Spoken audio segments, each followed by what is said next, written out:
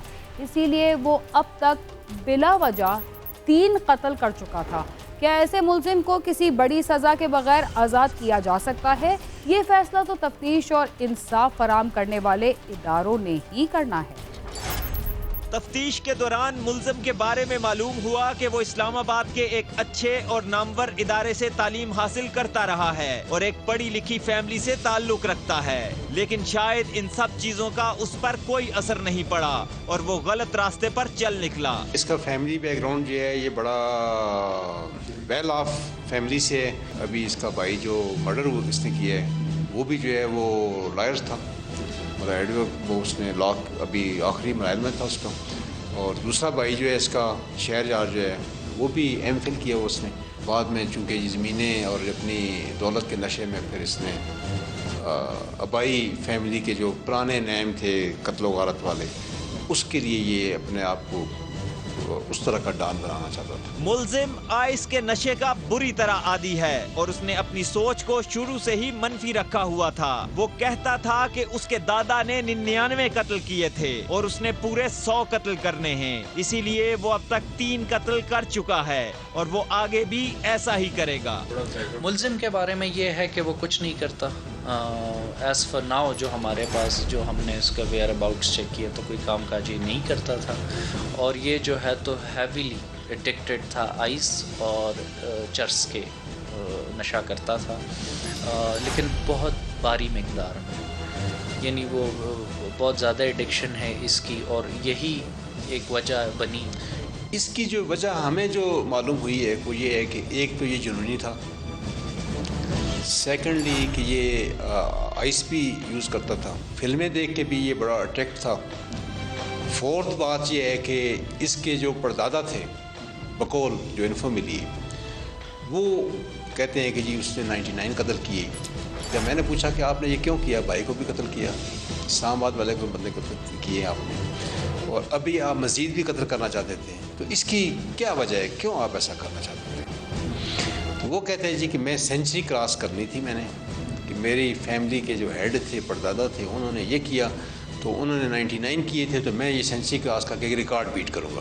اس طرح کے جنونی قاتل کو اسلام آباد پولیس نے گرفتار نہ کر کے اپنی نااہلی کا ثبوت دیا ہے اور اس ایک قتل کے بعد وہ مزید 2 قتل بھی کر چکا ہے. ایسے جنونی قاتل کو کیا لوگوں کی جانیں لینے کے لیے آزاد چھوڑنا چاہیے؟ فیصلہ قانون نافذ کرنے والے اور انصاف فراہم کرنے والے اداروں نے کرنا ہے. کیمرہ مین صدام ملک کے ساتھ نعیم جنجوعہ، سما، مری. ملک کی اہم درسگاہوں میں پڑھنے والے کم عمر بچے نشے کے عادی ہو جاتے ہیں. جن بچوں کو اپنی تاریخی اور علمی کتابوں پر عبور ہونا چاہیے وہ ایکشن فلموں سے متاثر ہو کر ایسی وارداتیں کرنے لگتے ہیں جو نہ تو ان کے کلچر کا حصہ ہوتی ہیں اور نہ ہی ان کا تعلق تعلیم و تربیت یا تفریح سے ہوتا ہے. نوجوانوں کو جرائم سے بچانے کا ایک ہی راستہ ہے کہ انہیں منشیات کے ساتھ ناجائز اسلحے سے بھی بچایا جائے. اس کے ساتھ ہی کرائم سین اپنے اختتام کو پہنچتا ہے. اگر آپ ہم سے رابطہ کرنا چاہتے ہیں تو ہمارا پتہ ہے cs@sama.tv. اس کے علاوہ آپ ٹویٹر، فیس بک اور یوٹیوب پر بھی ہم سے رابطہ کر سکتے ہیں اور ہمارا پروگرام بھی دیکھ سکتے ہیں. ٹینا خان اور کرائم سین کی ٹیم کو اجازت دیجیے اور دیکھتے رہیے سما.